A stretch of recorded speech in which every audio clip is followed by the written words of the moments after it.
What's up everyone, welcome back to the channel and welcome to the first video of 2021. I've taken a few weeks break over the winter holidays to recharge, but the real question is, where were you guys?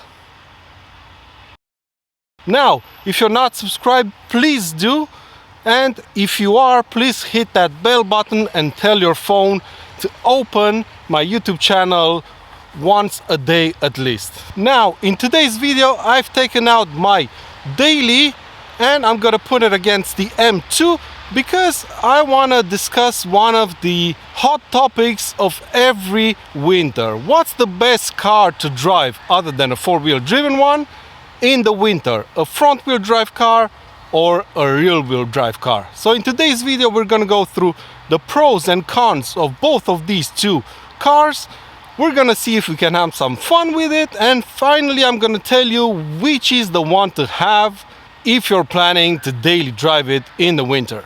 First things first, let's run through the specs a little bit. This is a 2021 Audi A3 1.5 TSI. It's front wheel driven, like I've said. It's equipped with 17-inch tires, 225 45s, and they are Nokian something or other.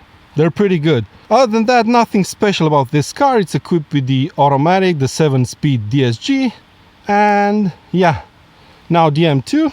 If you're a subscriber on my channel, you probably know this car quite well by now. It's an M2 Competition, rear-wheel driven.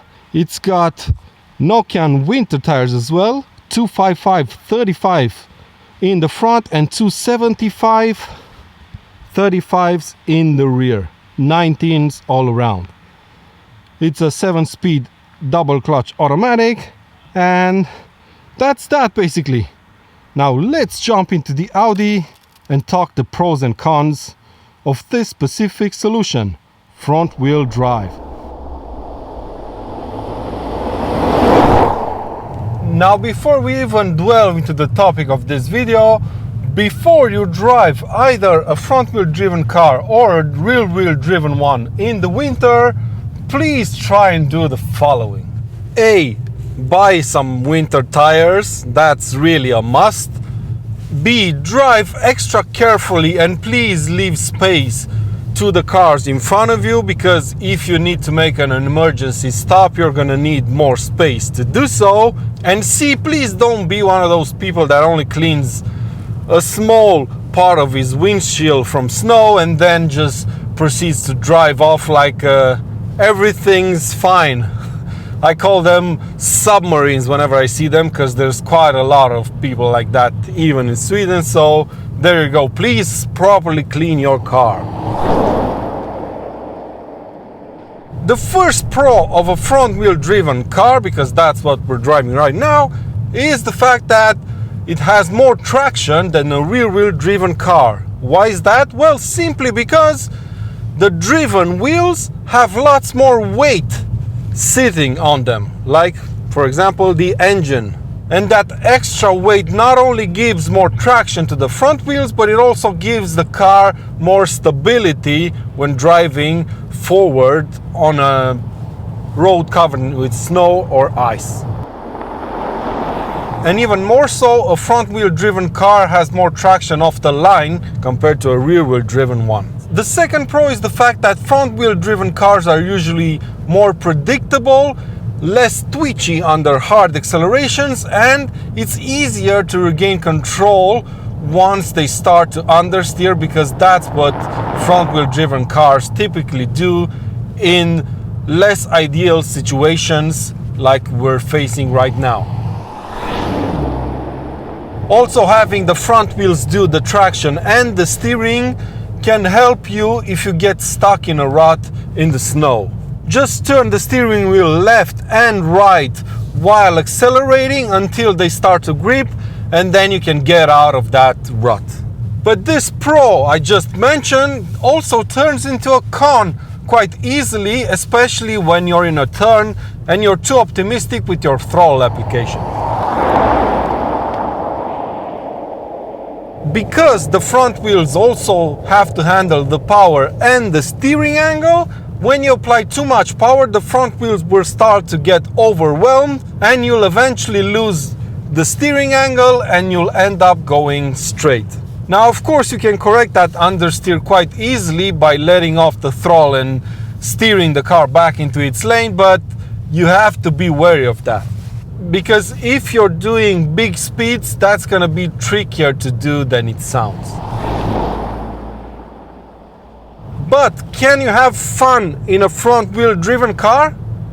Well, you can, but not in this one, because this is equipped with an electronic handbrake, and yeah, that doesn't really allow you to slide the car a little bit in the snow. Now let's jump into the M2 and talk about rear-wheel driven cars and draw a conclusion. So here we are in the BMW M2, and we're gonna talk about the pros of rear-wheel driven cars in the winter. And the first one that comes to mind is the fact that the front wheels only have to handle the steering, while the back ones handle the power and the traction, of course. And that means, of course, that you're less likely to run out of traction mid-corner if you apply the throttle. You can, of course, lose the traction of the back wheels, but at least you can still steer the car properly. Because if the grip is low, and that's usually what happens during the winter, and of course you get wheel spin from the back wheels, you can still keep the momentum going despite the wheel spin and also steer the car quite well. Another pro, for me at least, is the fact that once you get used to how rear-wheel driven cars act in the winter, I personally think they're easier to control than front-wheel driven ones, but only if you have enough experience driving one in the winter. Now, on the negative side is the fact that you can easily lose control of the car and, well, crash.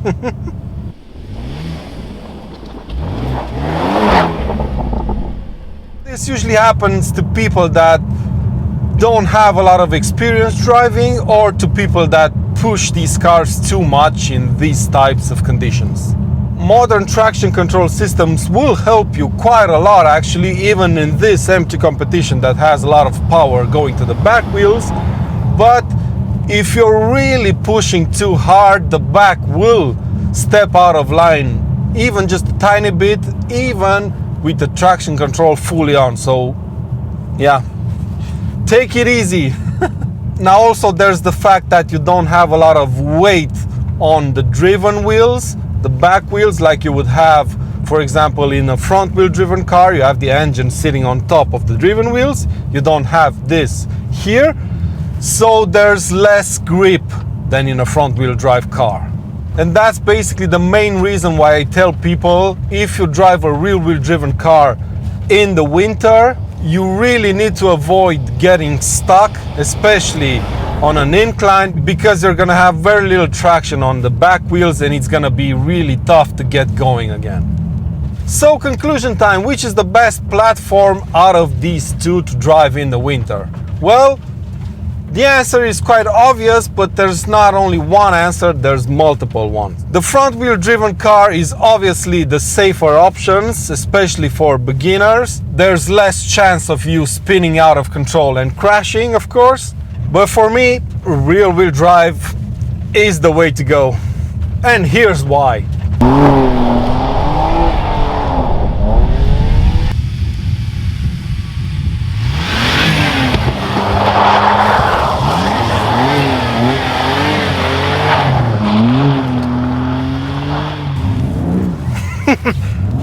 Yep, that's why.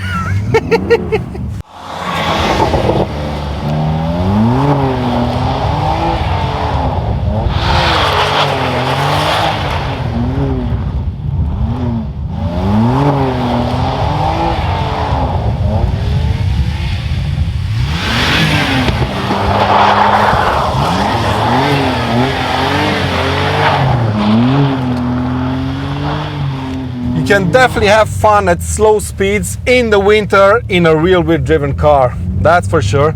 But that's been it for today's video, my friends. I really hope you've enjoyed it. Please stay safe and I'll see you again next week. Bye bye.